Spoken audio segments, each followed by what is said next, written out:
I don't know where ये काऊ belt है, काऊ belt का समर्थन है। जो काऊ बेल्ट जिससे कहा जाता है उसको इस तरह से सदन में उल्लेखित करना, किस क्षेत्र की आप बात कर रहे हैं? हरियाणा में हम हरियाणा में जीते, हमने कर्नाटक में समर्थन प्राप्त किया है, और ये ठीक है कि केरल में और तमिलनाडु में हम उतने शक्तिशाली नहीं है, मगर हमारा संगठन है। पश्चिम बंगाल में भी हमें 10% से थोड़ा कम वोट मिला हुआ है।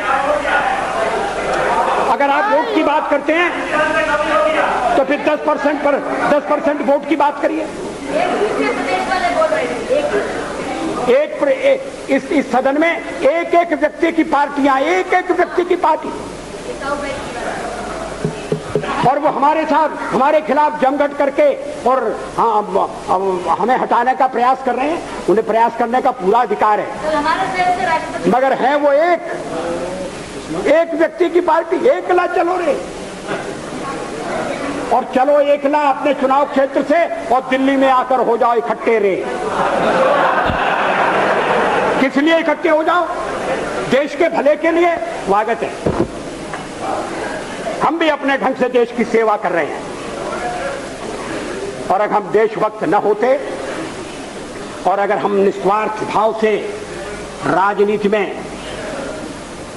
अपना स्थान बनाने का प्रयास न करते, और हमारे इन प्रयासों के पीछे 40 साल की साधना है। ये कोई आकस्मिक जनादेश नहीं है, कोई चमत्कार नहीं हुआ है। हमने मेहनत की, हम लोगों में गए, हमने संघर्ष किया है। पार्टी 365 दिन चलने वाली पार्टी है। ये कोई चुनाव में कुकुर मुक्के की तरह से खड़ी होने वाली पार्टी। और आज हमें अकारण कटघरे में खड़ा किया जा रहा है, क्योंकि हम थोड़ी ज्यादा सीटें नहीं ले सके। हम मानते हैं हमारी कमजोरी है, हमें बहुमत मिलना चाहिए। राष्ट्रपति ने हमें अवसर दिया, हमने उसका लाभ उठाने की कोशिश की है, हमें सफलता नहीं मिली, वो अलग बात है।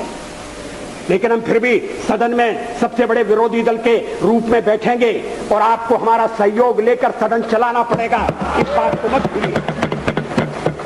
मगर सदन चलाने में और ठीक तरह से चलाने में हम आपको पूरा सहयोग देंगे, ये आपको आश्वासन देना चाहते हैं।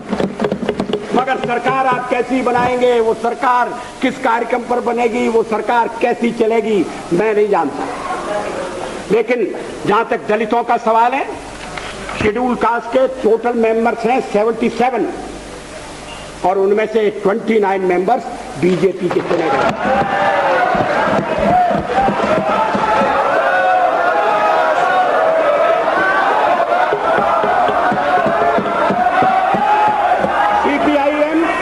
सीपीआईएम के 5 मेंबर हैं, सीपीआई 1 मेंबर है, कांग्रेस 15 मेंबर है, जनता दल 7 मेंबर है, और सबसे ज्यादा हमारे मेंबर हैं।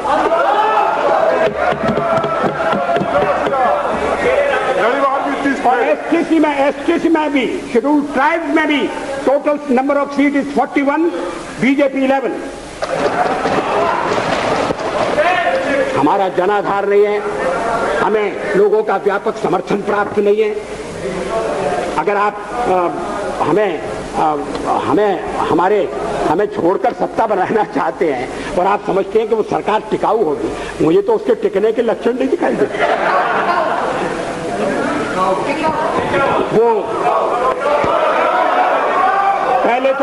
पहले तो उसका जन्म लेना कठिन है, जन्म लेने के बाद जीवित रहना कठिन है, और ये सरकार अंतर विरोधों में घिरी हुई देश का कितना लाभ कर सकेगी, ये एक प्रश्नवाचक चिन्ह है।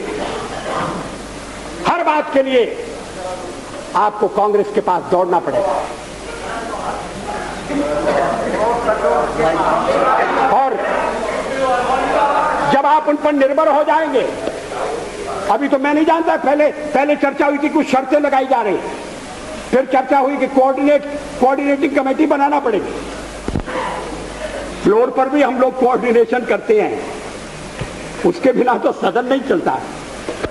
आप सारा देश चलाना चाहते हैं, बड़ी अच्छी बात है। हमारी शुभकामनाएं आपके साथ हैं। हम अपने देश की सेवा के कार्य में जुटे रहेंगे। हम संख्या बल के सामने सर झुकाते हैं और आपको विश्वास दिलाते हैं कि जो कार्य हमने अपने हाथ में लिया है वो जब तक राष्ट्रीय उद्देश्य पूरा नहीं कर लेंगे तब तक विश्राम से नहीं बैठेंगे, तब तक आराम से नहीं बैठेंगे। अध्यक्ष महोदय, मैं अपना त्यागपत्र राष्ट्रपति महोदय को देने जा रहा हूं।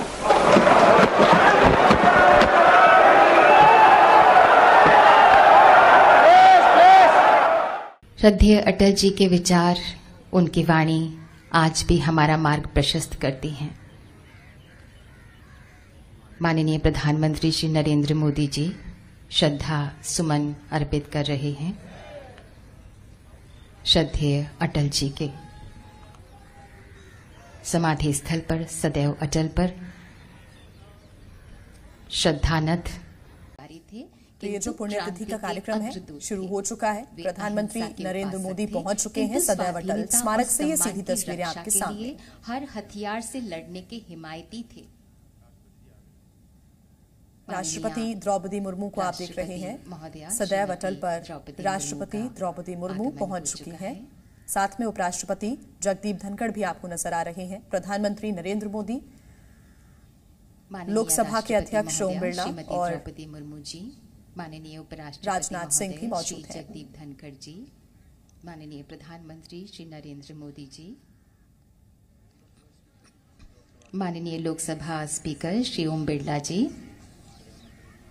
माननीय रक्षा मंत्री श्री राजनाथ सिंह जी, माननीय गृह मंत्री श्री अमित शाह जी,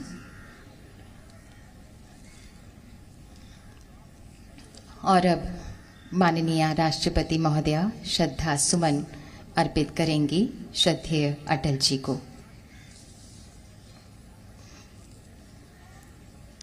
राष्ट्र पुरुष भारत रत्न परम श्रद्धेय अटल बिहारी वाजपेयी जी अनंत यात्रा पर प्रस्थान कर गए हैं और बची हैं तो उनकी मधुर यादें, उनके तेजस्वी वचन, उनका ओजस्वी वक्तव्य, उनकी कविताएं, उनके संवाद।